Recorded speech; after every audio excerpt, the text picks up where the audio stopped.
On behalf of the Marines Memorial Association and the World Affairs Council, I'm Mike Myatt, and I welcome you. We're pleased and honored to have with us General Zinni, who will have a conversation with Jane Wales about his new book, Before the First Shot Are Fired. General Zinni retired as a four-star general. His military service has taken him to over 70 countries. He had 2 tours in Vietnam, which he was seriously wounded.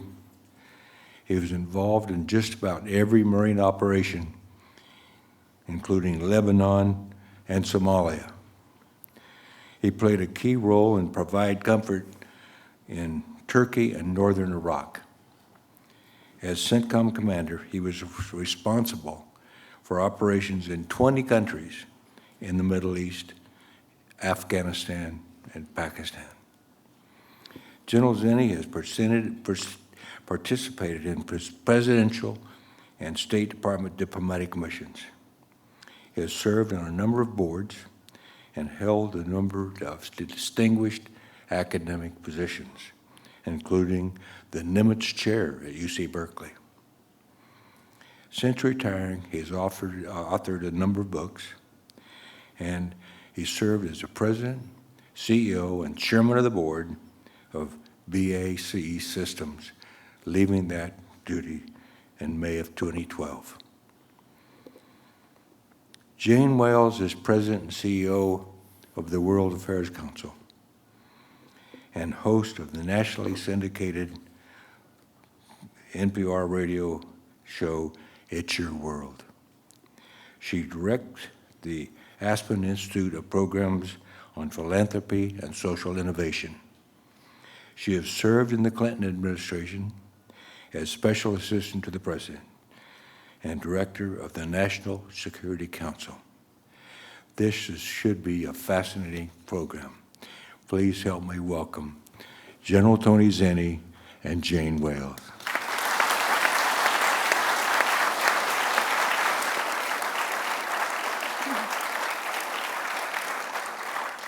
In a room so filled with leaders, it's a little bit frightening to single one out, but we're all lucky to be led by General Mike Myers. So.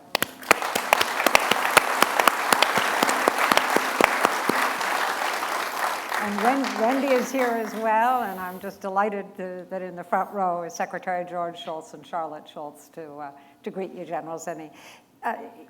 We've just heard the president announce that he's going to be that we're extending airstrikes into Syria against ISIS.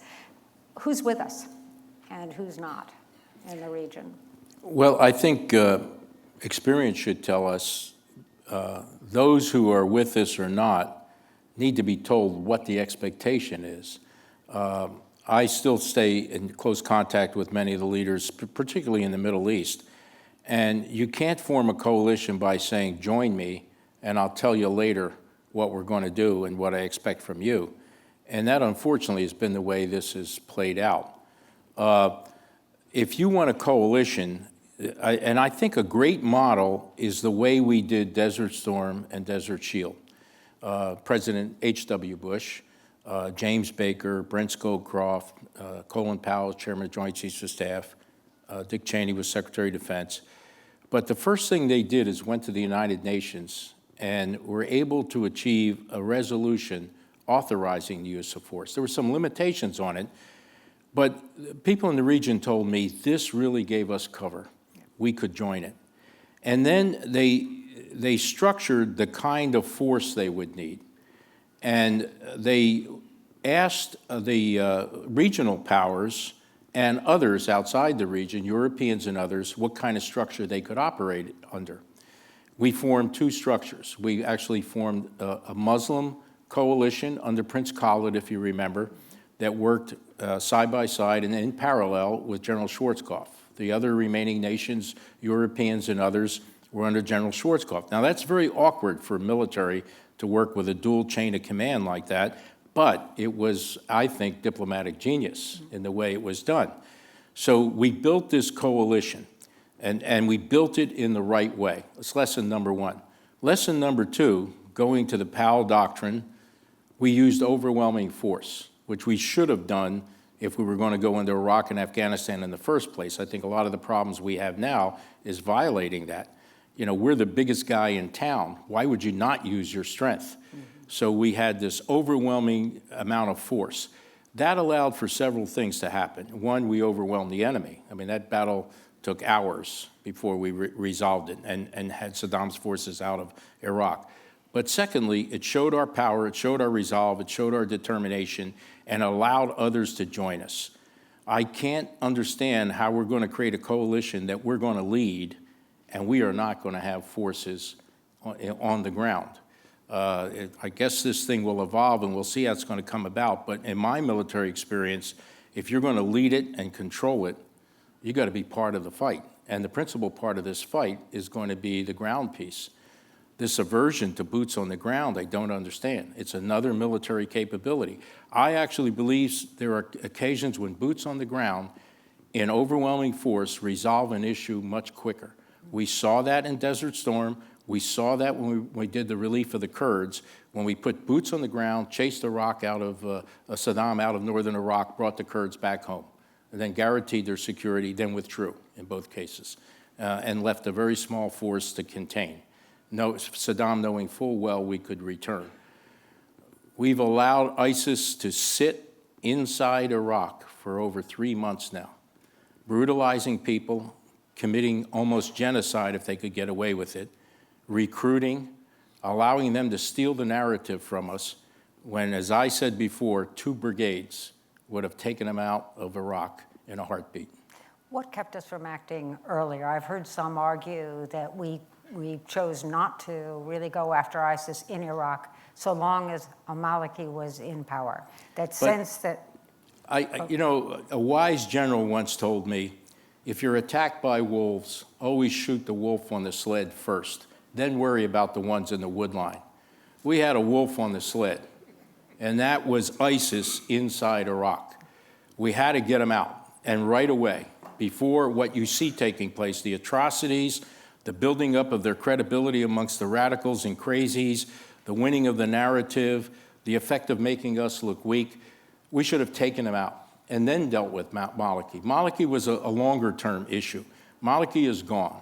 The leverage we had on Maliki is if you want us to help build up your forces, if you want to have the capability of having in Iraq that's a sovereign nation that looks anything like what it is today, then you're going to have to move, and we're going to have to get a more inclusive government. But I think we confuse the emergency part of this with the long-term strategic or longer-term strategic objectives that we needed to accomplish. In terms of building coalitions, in terms of stabilizing the region, in terms of organizing and generating international support for this. But there was an immediate need that we got bundled into those longer-term needs. These were the wolves in the tree line, and we allowed the one on the sled to do damage. So the notion here is that the boots on the ground, I guess, are the Free Syrian Army. The notion that we would be training them or the Saudis would be training them. Say something about that. Well, as I see it, we're counting on 3 parts of this boots on the ground, all of which are questionable. One is the Kurdish Peshmerga. And I've been with Peshmerga. This is a different generation than the past. They're not quite what they were before. They certainly have not been allowed to have the arms and equipment because the Iraqi government didn't want them to have it. So they have a major need for equipping and training and other things. They will fight, but they need a lot of help and support. The Iraqi army is a big question, as to whether they can stand up to this. They did not initially. Will they take on the fight now? Obviously, there's Shia militia that will fight, feel threatened by all this, and others that are going to have to be a work in progress in the long run. As far as the Free Syrian opposition groups, we don't fully know who they are. If we equip them and we give them military supplies and support, where does that go? Who vets them? So the ground force piece is the biggest vulnerability in all this. Without U.S. boots on the ground, you're not going to get anybody else that's really going to pony up. And I can't imagine that we, maybe CENTCOM, are going to command a force Everything the president mentioned that we are providing is support. Air support, intelligence support, advisors, equipment. How can you lead a force that is, your contribution is just support? You need to put boots on the ground, and that's what causes others to rally around you and then be willing to contribute. They're not going to step in front, allow you to lead, and only fill a supporting role. I mean, I don't think ever in the history of our country we've ever been in a position like that. I started by asking you who's with us in the region. Who's with us at home? Who's with the president? Is Congress fully supportive? Where's the American public on this? I think that, let me give you a scenario, and we've seen this happen with each of the beheadings. The American people have moved more and more in supportive action. Let's say tomorrow, ISIS ends up grabbing some poor American tourist off the streets of Cairo, Amman, Jordan, wherever, manages to get them before the TV cameras again and does another beheading. How many beheadings before we say, if there's an American life at risk, we've got to do something about it? You know, I keep getting questions about what are our interests in this. If you're worried about economic interests or security interests, you're not an American. There's a moral interest here. We can't stand by like we did in the Holocaust in Rwanda and Burundi this time. They almost wiped out the Yazidis, the Chaldeans, the Turkomans, the Syrian Christians. We stand for something in this country. There's a moral, I think, interest in this. You know, we are the leaders of the free world, whether we like it or not. And I think the American people don't need too many more TV images or the potential for that. If we were to let this go by, and we were to have groups like I just mentioned, wiped out every man, woman, and child, if we were to continue to see Americans go through this, then I think it'll be to our shame in the long term. I'm going to go back to something somebody told me one time, and it was the decision that President Reagan had to make about Grenada. Remember, Beirut had just gone down. The appetite for another military commitment by the American people was just not there after what was considered a debacle in Beirut. And the political advice the president was receiving was, do not do this. You know, we don't have interest there. And I was told by a very wise advisor to the president that President Reagan, after getting this advice not to do it for political reasons, said, is there a possibility that American lives could be at risk? And someone said, Mr. President, there's some medical students there that could be at risk. Then he said, this is a clear decision. We go. That's the kind of president we want. That's the kind of decision we want. You know, we don't test the political winds. We decide based on whether American lives, interests, what we stand for is at risk. So let's talk about, in your book, you start out by arguing that, I mean, it focuses very heavily on those conditions off the battlefield that will then determine success or failure on the battlefield. And you start with the notion of having good intelligence is all important. How is our intelligence when it comes to understanding, now back to Syria, understanding the composition of these opposition forces? How deep is our understanding that would support our notion of having them be the ground troops of this particular battle? I think this is, first of all, this is a difficult intelligence challenge. I don't want to take that away from our intelligence community. This isn't something that we're used to. Conventional forces where you can establish an order of battle, to use intelligence speak, where you can structure the number of units and equipment and all that. These terrorist groups metastasize very quickly. We saw Al-Qaeda turn into Boko Haram and Al-Shabaab and all these other groups, and they're constantly morphing into something else. We now have ISIS, which is the new risen extremist group that probably is going to take over from Al-Qaeda because of its extremism, because of its location, because of its brutality, and it is capturing the imagination of radicalized youth around the world now. And because we allow it to seemingly be successful and grab the battle of the narrative away from us, it will recruit more. And there's coercive recruiting going on in the Sunni areas because we're letting them sit there. I think we lack, first of all, human intelligence. It's hard to penetrate these groups in any major way. Once we focus on them, we get a lot better, as we've seen recently. The numbers have begun to change now in our assessment. I think once we concentrate our assets, whether it's signals intelligence, it's satellite intelligence, it's working with the tribes and the groups in the region that have some insights into who they are and how they operate, you'll see our intelligence ratchet up more. The intelligence failure was we were caught by surprise with this. You know, they suddenly thrust into Iraq and in a very powerful way. I think we had two intelligence failures here. One is not understanding their power and their ability to do what they did, but I think we did not see the Iraqi military's inability to stand up to them. Right. And of course, that military, I mean, here we are talking about training the Free Syrian Army, but that military had been trained by us. I don't know, how well do we do in training a military under stress in the midst of crisis? No amount of equipment or training could supplant the thing that you have to be willing to die for. And if the Maliki government could not give their people something to die for, their soldiers particularly, you're going to get the results you have. Yeah. And so I think the biggest failure we had was not in a better military assistance program, more tanks, more airplanes, more training. The failure is we did not put the pressure on the Maliki government to be more inclusive, to be able to understand that the different ethnic and religious groups had to be brought into a power-sharing role and a resource-sharing role. I was in Iraq right after Maliki got elected.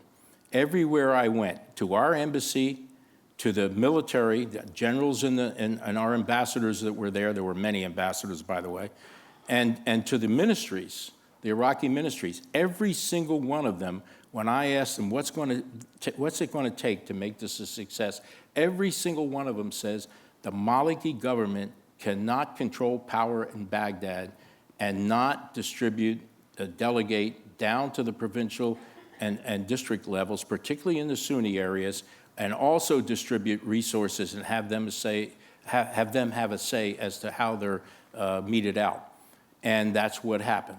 And I think it's false to believe there was some lack of, we should have stayed longer, there should have been more advisors. You cannot, we should have learned this from Vietnam. You can't have a Saigon where there's rotating generals that commit a coup a month and then ask the South Vietnamese to die for that. You can't ask the Iraqis to die for the Maliki government like you couldn't ask the Afghans to die for the Karzai government. We had better learn that when we go in and we break it, a la Colin Powell's Pottery Barn theory, you own it, and you also own what comes in place there if we're going to get into this nation-building process. I cannot imagine Douglas MacArthur accepting the Japanese to have something less than a full-blown democracy, with maybe allowing some traditional roles of the emperor in limited ways to be part of that, or an Eisenhower in Germany, allowing the government to kind of go its own way and become corrupt or dictatorial or some fashion. Why are we doing it now? Why have we done it ever since Vietnam? I mean, it's unclear to me that if we're going to expend our treasure, the lives and the casualties from our greatest treasure, our sons and daughters who put a uniform on, we ought to determine how this is going to go in terms of what kind of governance system is going to be in there that's responsive to the needs of the people and give them and their soldiers something to fight for. So as you look at the landscape in both Iraq, well, we'll start with Iraq. Is that capability, that training, that vision for governance present?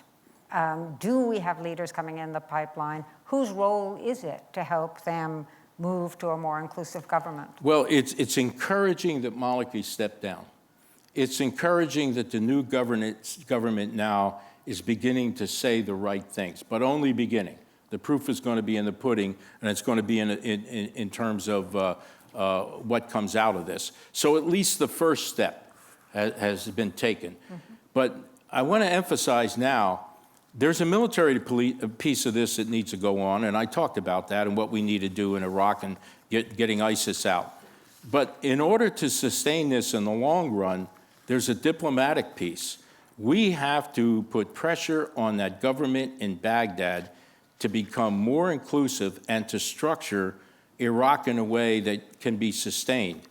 You know, it's questionable whether Iraq can stay together. It may stay together, and I've had some thoughts about how it might stay together. It may stay together looking like the United Arab Emirates. There may be a Kurdish emirate, there may be a Shia emirate, there may be a Sunni emirate. They will be loosely tied in a federation. There will be certain powers turned to the federal government, and each would have a sponsor. It's obvious that the Iranians sponsor the Shia and are very closely tied to them. It's obvious that the Kurds have leaned toward the West, and we've invested in them, and you know, they're the kind and the model of the things that we want to see in the region. And even the Turks now, because of economic benefits and others, have been supportive of them. And I think we need to muster the Sunni Arab nations, the Sunni-led Arab nations, to support the Sunni piece, which is the greatest potential for becoming a rump state because they have the fewest resources. So you could sort of have outside sponsorship. You could have a degree of autonomy held together in some sort of federated system. That may not be the perfect answer, but what I'm suggesting is now is the time for our brilliant diplomats, if we have any left, you know, that we might want to be talking to this government about options and thinking a little bit more creatively about how they may keep Iraq together. That's going to be critical. Down the road, Syria is going to face the same problem. I see Syria splitting.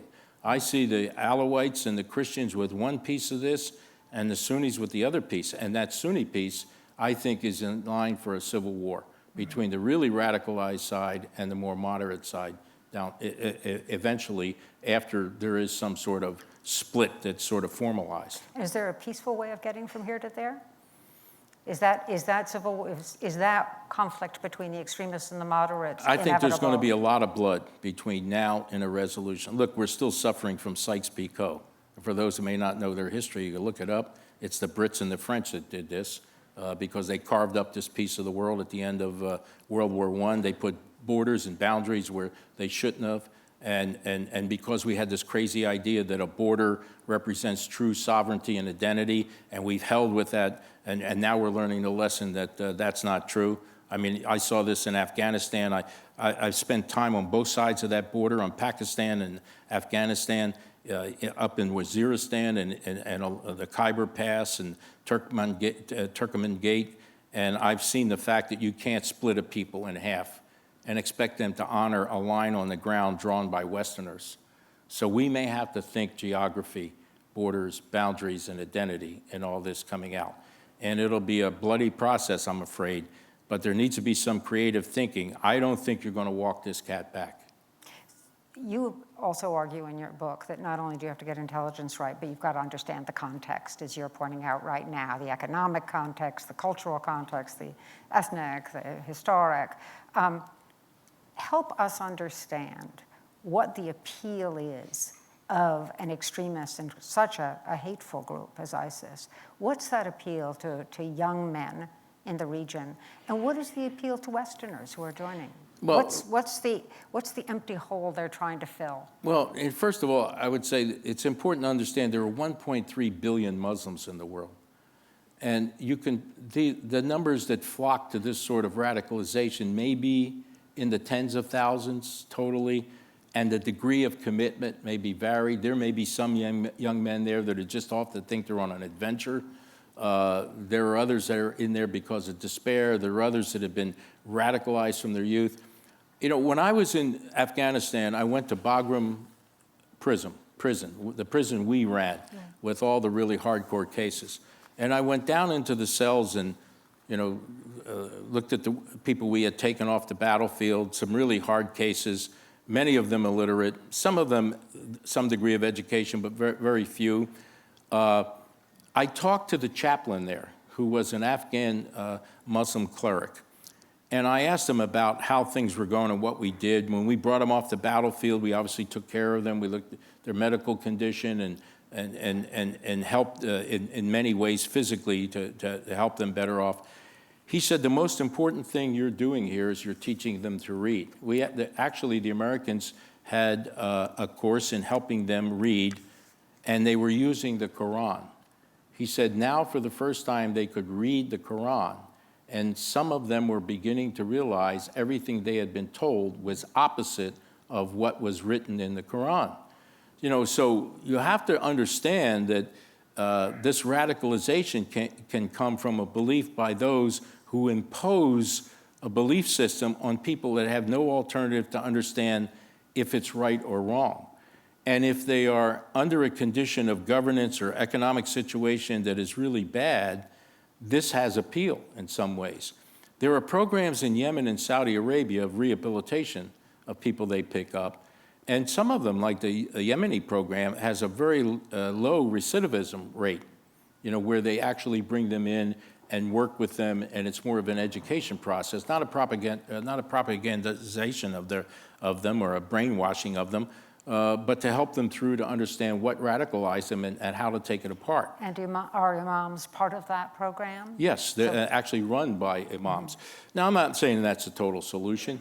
They have an appeal because there's disenfranchised youth, there's people that feel that their needs are not met, their aspirations are not met, there are people that are just crazy that are involved in this, and there are people that see this as a big adventure, young people that go off and think there's some sort of a heroic, romantic piece to all this, some of whom begin to realize later on this is not the case and attempt to come back, especially from places like in Europe and other places. So this is a mixed bag. I would draw us back to the 80s. Remember the terrorist groups in Europe, Baader-Meinhof gang, Red Brigades? They were growing, they were popular. All of a sudden, they disappeared. When the people turned against them, when there was a realization this offered people nothing. I listened to the National Security Advisor this weekend on one of the talk shows who was talking about this group being bankrupt. They were offering nothing. There was nothing there that would help these people rise from what they feel was the injustice and the situation they're in. And that's important to get across. I mentioned in the book, in one chapter, the battle of the narrative. The battle of the narrative is as important as the battle of the kinetic exchanges on the battlefield. We do not do a good job in this. In many respects, by virtue of their being joined in battle by the most powerful country on earth, confers incredible prestige.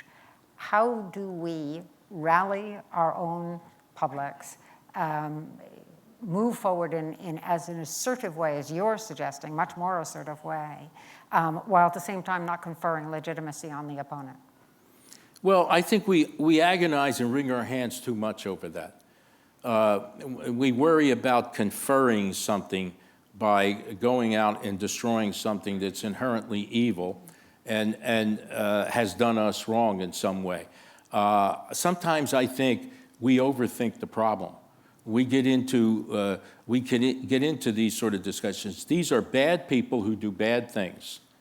And they do bad things to us. They do bad things to the international community that we as the leader of the free world with arguably the greatest set of values and moral position in the world that we try to share with the rest of the world cannot stand. And if we have to go to war to handle this, and that's what this is, so be it. Why do we worry about somehow us hell-bent to destroy this evil somehow conveys something to them? I think that we get far more hung up on these sort of pedantic points rather than just doing what we're supposed to do and what justice and morality, I think, requires us to do. So we have some questioners who ask, one asks whether it's wise to bomb ISIL targets or ISIS targets in Syria without any coordination with the Assad government. I would not coordinate with the Assad government. I would not coordinate with the Iranian government. First of all, understand they do not have our best interests at heart. They obviously, we at this moment have an enemy that both of us want to service in some way, kinetically, preferably. But don't think in the end that this is a kumbaya moment. And suddenly the Iranians and the Syrians and all of us are going to join and have in common some goal at the end. They will play this to their benefit, which will not be in line with our interests in the region. In terms of Syria, I would issue demarches. We are going to strike targets in Syria. We are going to strike ISIS targets. Do not interfere with our ability to do that, or the next visit of a sortie may be downtown Damascus. In terms of the Iranians, since we're on the same battlefield and share it, I think it's important to deconflict, share as much information we need so we don't get into each other's way, but definitely do not cooperate and coordinate with them in any way, or we'll find ourselves in the bazaar and we will lose on the price of this thing. The next questioner asked about the role for Iran, and I think you've responded. This questioner asks a powerful question about strategy, fundamental strategy. If we were to put US troops into Iraq or Syria, how do we determine when the objective is achieved, and what is that objective?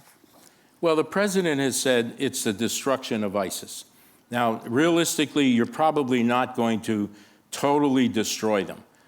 So the destruction is probably the ability for them to hold terrain, to be able to return to Iraq, to be able to mount conventional attacks. I think there are ways you can list what the definition of that destruction is. And so I think the purpose of ground forces would be to contribute to that destruction level, measured in those terms, and to retain a position where they can't come back until Iraqi and other forces in the region are able to stand up on their own to be able to do this. And I think that, again, a lot of that may not just be security assistance programs for their military and other security forces. It may be more about governance systems that are more inclusive, that have people willing to reject ISIS. There's something better by being connected to Baghdad. In insurgency, what the insurgent wants from the people is one of three things. They want either fear, apathy, or support. And the way you break that down is you take away the fear by the ability to protect them. You take away the apathy and the support by telling them there's a better life on this side. That better life has to be created by better governance. That's not a military task, and we keep forgetting that. Right. So what would it take in terms of boots on the ground to first stabilize the situation, and then what does it take in terms of nation building to, in fact, bring about some workable government? So even with your notion of, in the case of Iraq, several different states, you still have a process to go through. Well, you know, what surprised me, you know, when Maliki didn't sign the SOFA agreement, the Status of Forces agreement, and everybody wrung their hands and, well, we're going to be out of there. We needed more military people in uniforms. That's not what they needed. They needed more people helping them to understand how to govern. They needed more people that understood, that helped them at the district and provincial level after being given by the central government the authority, the power, the delegation, the resources that allowed them to administer it in a way that was not corrupt, in a way that was responsive to the needs of the people, in a way that they understood. I went through all through Afghanistan in doing an assessment. I did one assessment in Iraq and I did one assessment in Afghanistan. And one of the things I did is to go down not just to the military units, but to, at the district and provincial levels, to talk to the local leaders. And here and there, you would find a brilliant person, usually a young person, that got it. And I remember one district chief I talked to in Afghanistan that said, and I had a trap question for all of them, what would you like for us, the United States, to give you? And if it was more money and more things, I kind of wrote them off. This one district chief said to me, you're expecting me to say, give us more money or give us more things. He said, I'm not going to tell you that. Teach me how to make a budget. Teach me how to govern at this level. Teach me how to build programs that help the people. That's the investment we should be making, not just more guns and more armies and more police. I mean, obviously you need security forces, but those security forces alone, without good governance, without sound economic systems that are not corrupt, without the social programs that they need to adapt to modernity, are useless. You're just giving them more weapons for the next dictator to use when he comes along. And the way we're organized as a government, are we organized to do that task? What is the division of labor? Absolutely not. You know, we keep talking about whole of government. On both my assessments out there, I saw the military doing everything. When I was on the ground for a week in Iraq, and I realized we were running the recreational swimming pools. This is the military. We were running the date palm harvest and the pesticide provision for making sure that it was a successful harvest. The mediation groups. We were running the museums. In Afghanistan, the anti-corruption task force was headed by an Army brigadier general, and almost the entire staff he had were wearing uniforms. There was only one person from the Department of Justice involved in it. I watched the provisional reconstruction teams, the PRTs, that were supposed to be working at those levels, at the provincial and district levels, on teaching governance and working with them on developing programs at that level. 80% military, not counting security. My son, who is a Marine, he spent 3 tours in Afghanistan, tours in Iraq and elsewhere. He was a company commander, infantry company commander in Afghanistan. He called me up. He was on the attack into Marja when they took Marja. And he said, "Dad, I've just been given an additional duty. I'm the battalion's non-kinetic officer." And I said, "What the hell is that?" He said, "Well, I'm supposed to hook up to the tribal chiefs and the village chiefs and work with them on their agricultural programs and other things." I said, "The last I remember, you majored in football in college. What do you know about agriculture and all that?" He said, "I don't know, but that's my job." Well, I'd like to see somebody from the Department of Agriculture. When the first village chief he encountered, he asked him, "Are you the Russians?" And he said, "No, we're the Americans." "Oh," he said, "the Americans, you were here in 1952 and built our irrigation system. Did you come back to repair it?" So despite all the narrative and the messaging and everything else, those village people didn't understand who this armed force was coming into the village. And our uniformed military are out there trying to do things, putting their heart and soul in it, God bless them, but trying to do things they're not trained and equipped for. We don't have a whole-of-government approach. We don't have a planning culture in the rest of them. We don't have the ability to operate and perform at that scale to rebuild nations. USAID and others are wonderful at the village level. We don't invest in a deployable capability to be able to embrace this at this level. If you go to the United States Central Command, the United States Pacific Command, United States Southern Command, or any of the rest of them, and you ask to see their war plans, you will see a war plan. You will see a war plan for North Korea. You'll see a war plan for Iran or any other threat. You will not see a plan for reconstruction. It doesn't exist. So we know how to break it. We don't know how to put it back together. And as you look forward, not just in this region that you know so well, but even beyond, aren't these the kinds of conflicts and the kinds of dangers we're going to face? Is it going to be more about weak states collapsing than about strong states using force? It's going to be more about weak states collapsing. It's going to be more of this kind of instability. And the problem is that in the good old days, you could avoid it. You could be isolationist. You could hide behind 2 mighty oceans and not worry about it. But now, even weak states in remote areas become sanctuaries. The problems that come out of those sanctuaries, the evil, the cancer that comes out, metastasizes and grows. We could see this happening in Africa and Yemen and Somalia and places like that allow them to grow and get larger. The pirates in Somalia that interdict trade. We saw in Al-Qaeda in Afghanistan that they had a global reach in what they could do and can even reach into our own communities and radicalize youth that happen to be living there. So the world has shrunk. We're a globalized world. And so even though it seems so remote, so obscure, so much out of what it seems it should affect our interests in the way we measure physical interests, I think we have to realize in this kind of environment we're in now, in this world that we're in now, with information technology, with our ability to move about the globe so freely, with interconnected economic systems, governance systems, and everything else, that there's no part of the world that's not relevant. And so when it gets destabilized in some way, the world has got to draw attention to it and do something about it. Our job in this world, and this is, I don't think since the end of the Cold War, we've ever thought about this world order or disorder as it is now. It is a very different world. We still operate, it's like the Cold War era, and it's not. We don't understand this world. We've never built a strategy to deal with it. We've never identified our purpose and our power in this world. And that's something that's long overdue that we need to understand. You know, this ridiculous talk that, well, Americans want to go back to be more isolationist or removed from the world. I'm sorry, but that train has left the station. The last time we had the kind of all-of-government response that you're talking about is really the Marshall Plan. Do you have any more recent examples, or should we be in sort of organizing ourselves around that kind of mission? Maybe not that level of commitment, but that kind of role. That era was the greatest strategic moment in the history of the United States, the post-World War II era, from 45 to 50.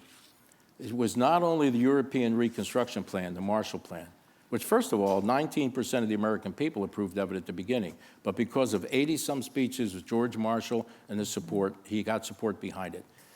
That era, 1947, we passed the National Security Act. We reorganized the government to face a new world. That's the last time we did it. Since 1947, our government's become a bloated bureaucracy that no businessman would ever operate on the structure we have in the government.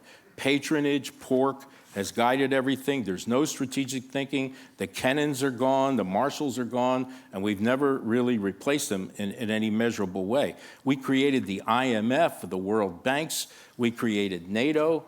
It was a remarkable short half-decade when we thought strategically. And oh, by the way, it was a Republican Congress and a Democratic administration that weren't too happy with each other, but for the good of the nation came together and got that done. Try that today.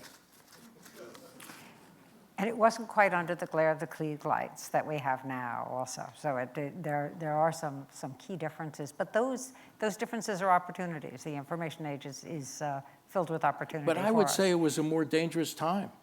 We had just come out of a world war. We had a devastated Europe, a devastated Asia. We had a rising threat of communism, the Soviet Union, Red China. It was a very dangerous period in our time. We had a transition over.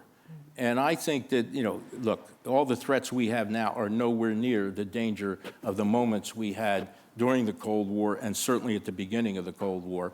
And so, you know, I would think we were able to rise to the occasion then, and I think we've lost our way. We've lost our way strategically. We don't think that way anymore. We've lost that way, our way as a nation, in that even though we could have political differences, we can work together. We have allowed the worst parts of politics, patronage, pork, and the other things that should have been long gone from our system, building bloated bureaucracies. We've allowed that to constipate our government in the way we do business.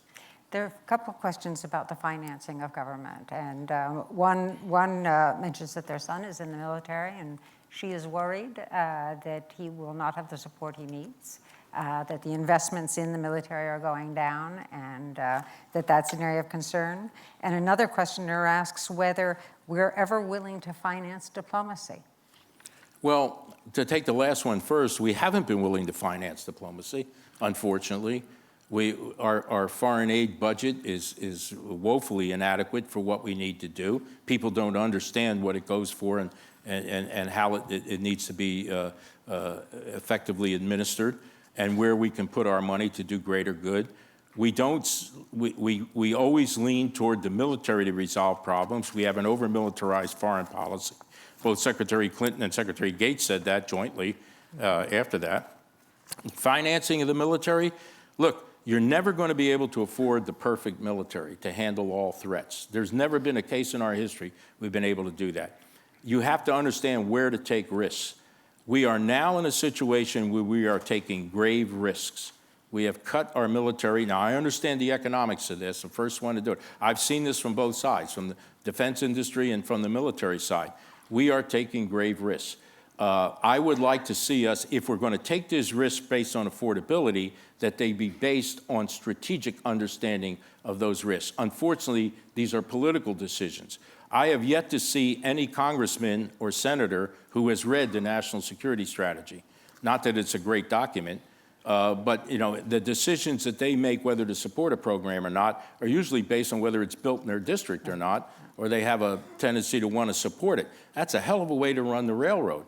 And you know, oftentimes with things that the military asks for, they're not granted, and things they don't want are given to them. So as much, we have to watch, what we invest in and where we decide to take the risk, but there needs to be, more importantly, a process for understanding how we make these investments. And it has to have a strategic underpinning or foundation. That's absent in this whole process. It seems that every president goes to office intending to do just that, and then gives up about a year or two in. What are the forces that make that so difficult? Is it the way Congress makes its I blame decisions? all of us. We always want to elect somebody that runs, quote, against Washington. Ever since and including Jimmy Carter, there's only been one president that really understood Washington, George H.W. Bush. He was a congressman, he was the head of the CIA, he was a cabinet member. Everybody else came from outside. And if you listen to the campaigns, it is sweet music to us to hear they're going to run against Washington. And then as soon as they come into Washington, they don't understand how it works. They can't get anything done. They end up in a dispute, the executive branch with the legislative branch. It's become more poisonous. I'm listening to the Caro audio tapes now on the life of LBJ. He understood Washington. He understood Washington. And guys like Tip O'Neill, Lyndon Baines Johnson, and many from both parties, if you go back, as much as the good old boys did work in the back room, we got the 80% solution and things moved on. I'm not saying that was perfect, but I'm saying that this government can't work the way it is now going.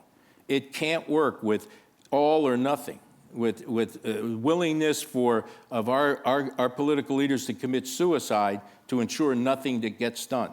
In the end, we suffer as a people, we suffer as a nation. That whole atmosphere is poisonous and has to change. As you think about the various presidents that you've seen pretty up close, you've advised in some ways, you've been engaged in so many of the major events of our recent history. Talk a little bit about their different decision-making styles. Well, I think when a president comes into office, the president has to figure out right away how he or she will receive advice.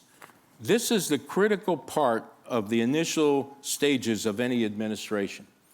And it's interesting, when in researching the book, I went back and looked at how this was done. Eisenhower, for example, created the Solarium Group.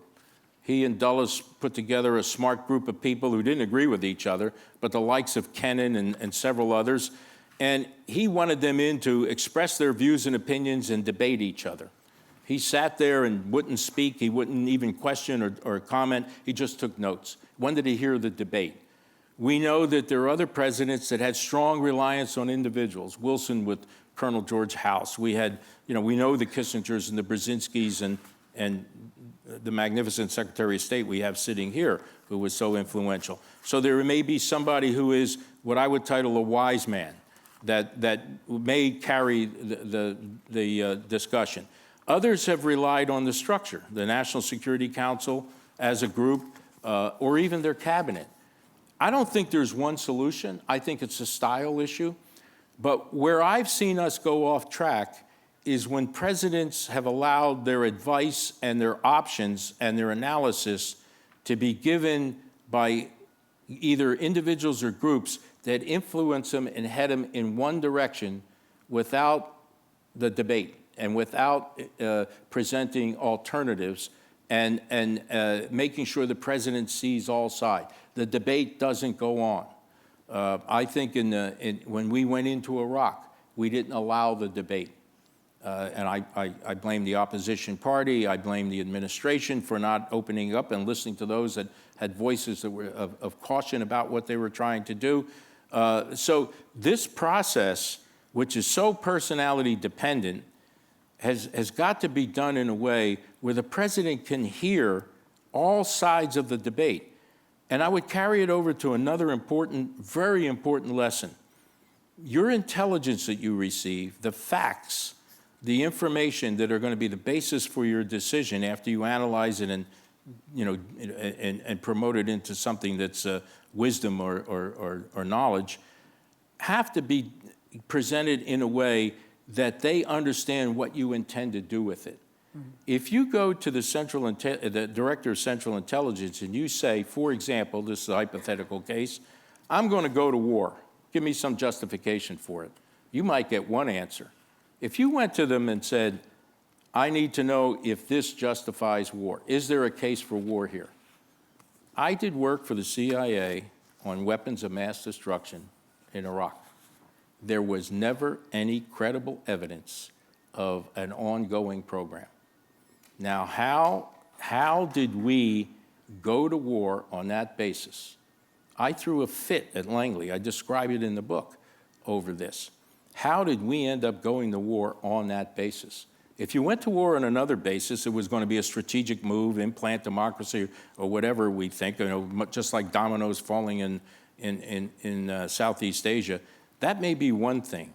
But to base it on something that fundamentally and factually wasn't there, you have to wonder, how did that happen? The second thing that amazed me about that whole process is in 1999, when I asked all the intelligence agencies in the intelligence community to tell me if we were to go into Iraq, what we would find, predicted everything. You don't control the borders, you're going to have bad, evil things come across, and they describe them.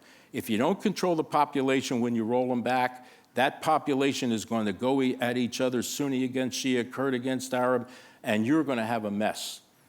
And my understanding of that had me build a plan that required 380,000 troops if you were going to go into Iraq. And yet, just 2 years later, all of a sudden, we were hearing this is going to be a cakewalk. It's going to be a liberation. There'll be flowers in the street. All those phrases were coming out. How did we go from what I heard in '99 to what we did when we went into Iraq? There's a disconnect. Either the intelligence changed, or we cherry-picked it, or we asked the wrong questions. And so that's the other part of the presidential process of understanding what he's getting into. He has to be objective, clear-minded. He has to make sure that he doesn't have a preset notion of what he thinks should happen before he's seen all the arguments, all the options, all the intelligence in its best objectivity. Does the Obama administration right now, actually, let me just backtrack, because you're talking about a situation in which we were perhaps too eager to go to war, to find the justification or to minimize the risk. Do you worry that the Obama administration, on the other hand, is too worried about going to war, too anxious to avoid ever having boots on the ground? Yes, I am. I think they're overly cautious. I mean, I listen to the president, and certainly I respect the office of the president. I think I met President Obama one time. He asked me to tell him about Iraq when he first came into the Senate, and I spent hours with him. He's an intelligent person, and I think he loves his country and wants to do right. I think he genuinely does not want to see our country immersed in mired down in long-term conflicts that go nowhere. I appreciate that. But he's asked to understand we're the most powerful nation in the world. We are the leader of the free world, that there are times when our interests or our values are challenged, and you must respond to those. And you can't base that response on the political winds of the moment. Sometimes you'll have to make decisions that may not be popular right away. Your job is to use the bully pulpit to explain those and to bring the American people along. That's critical. But if every decision is going to be made by first taking a poll or a survey or determining what the feeling is out there, then something's wrong. You know, my daughter once said to me, I want to feel like my father's in the White House. Now, she didn't mean that literally. She made that clear. But what she was saying was what I hear by people. I want to know that the person up there has the judgment. I may not have all the information. I may have something that I'm inclined to believe, but I want to trust that that person has the knowledge, the wisdom, the stature, the presence, the force of will to do the right thing and make the hard decision. And that decision may not be popular, but if in the mind of that president it's right and it's the thing we need to do, that's why we elect our officials, to gain more knowledge and deeper understanding. We have become a nation of polls. Look how fast American support for action changed with a couple of incidents. 3 beheadings, as tragic as they were, 3 beheadings moved us from 30% support to 71 or something like that in terms of taking action. So the president can't be testing polls and political will or taking surveys in making a decision. It's the right and the wrong. It's the Reagan question, are American lives at risk? And if they are, the decision is clear. I mean, that's where we have to be.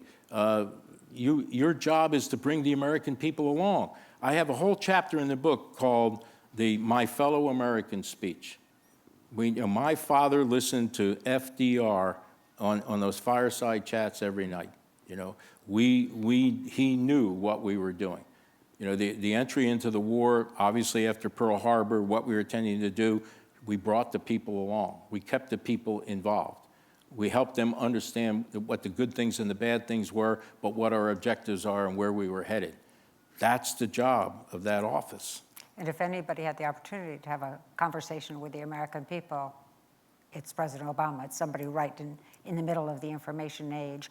Tell us one more thing about his decision-making. I think, although he's viewed as deliberate and cautious, in fact, he does have comfort with risk. And I'm thinking about Abbottabad. I'm thinking about the raid of bin Laden's compound, when he was, in fact, advised by both Secretary Gates and by the Vice President not to act. I think they both had memories of what had happened with the Iran hostage rescue attempt under Jimmy Carter, and said, you don't want to repeat that. What did you learn about Obama, about President Obama in that? Well, I want to take a different tack. How could you have not done it? If somebody walks in and says, we think we know where he lives, we've got eyes on target, there he is. Could you imagine him saying no, and then later on, Osama bin Laden got away? I mean, for not doing it, I don't think there was any choice in this. I don't think it was a bold move or a risk.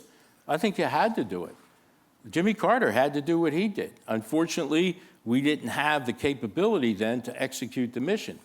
But you have to do it. I remember when we struck with T-LAM missiles right after the bombings of our embassies in Nairobi and Dar es Salaam up into the camps in northern Afghanistan. We knew there was an outside chance Osama bin Laden might be there. I mean, the probability was almost nil. There was a slight chance. And if we didn't, the president at that time, President Clinton, knew, we'll take heat. We will have shot those missiles. We'll knock out some jungle gyms up there, and, and they'll criticize for it. But he knew we could not take the shot, and he took it. I mean, that's what you do. It's not a brilliant, a tough decision to decide to do it. If somebody walks in and said the most evil man on this planet who destroyed American lives and attacked us in our own homeland may be here, what other choice do you have? We have 2 or 3 questions that are outside of the region, so I just want to make sure that we get to them before we end. 3 or 4 people have written in asking about Ukraine and asking about Russia. And I think the way I'd kind of sum them up is, we at the moment that George Shultz was Secretary of State, we were moving to the end of the Soviet Union and the beginning of a potentially very, very good relationship with Russia and with the successor states. How did we get where we are? And what role might the decision under Clinton to expand NATO to include Warsaw Pact countries but not invite in Russia, what role might that have played in the relationship? I was in Europe when the wall came down. And Secretary of State James Baker said, we need to connect to Russia, the former republics, and to Eastern Europe. He assigned Ambassador Rich Armitage and a team, where they talked about a potential international Marshall Plan. We emptied our war stocks for the Cold War, medical supplies and everything, brought them to Russian and the other republics, orphanages and other places. I worked with Rich Armitage in connecting to all the ministries in Russia and the other republics on helping them meet international auditing standards, trying to work them toward a convertible currency. I thought a convertible ruble was a car until Armitage schooled me in. And General Jack Galvin, who was the Supreme Allied Commander in Europe, said it's critically important that the Russians don't feel there are winners and losers in this. We've got to convince them that everybody's a winner, particularly the Russian people. The number one connection he wanted is us to connect to the Russian military. We sent a number of us NATO generals, went to Moscow. They came to us. We ran a series of conferences talking, and this was a conversation about how a military functions in a democracy. The time I spent in Russia, I actually had a Russian aide, a cadet from the propaganda corps. His name was Vlad. Perfected his English by listening to Arnold Schwarzenegger movies. But that effort was on track. The effort was, we are going to bring everybody into a collective feeling that we've just transitioned through something. It wasn't a war. We didn't win or lose. It might have been a Cold War in name, but we've evolved into something better. That effort just sort of faded away. The military connection, the political and diplomatic and economic connections. It was even difficult, I know, in working with Rich Armitage to get the Europeans to really get motivated to support this. And then the next thing that happened is we took the Warsaw Pact countries and rushed them into NATO. NATO without a mission or a purpose. Eastern European countries that came in that didn't live up to the requirement, the military standards. We went from 16 countries to 28. This was an in-your-face to the Russians. If there was nothing else that could have built this sense of nationalism and resentment, that was it. It gave birth to this throwback, Putin, to come into a place like that.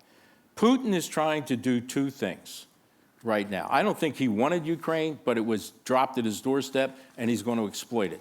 He wants to, one, test American leadership in Europe and NATO. How strong is it? And he's going to push it to see how far it goes. Secondly, and most importantly, he's testing European resolve and commitment. Would they be willing to go the extra mile on sanctions, even if it hurt them economically? And he'll push this until he sees American leadership is strong, European resolve and commitment is strong. If he sees that, then the next diplomatic move has to find a way where nobody loses face and we walk this thing down. That's going to take a deftness and diplomacy that I hope we have and the Europeans have and the Russians have. I see Mike in the wings, so I know that it's time to close, but I just have to read you these last two questions, and I do expect an answer. The first is, might you run for office? And no. The second is, and this person is not asking about dog catcher. The second is, would you be willing to run for president? No. Please join me in thanking General Zinni.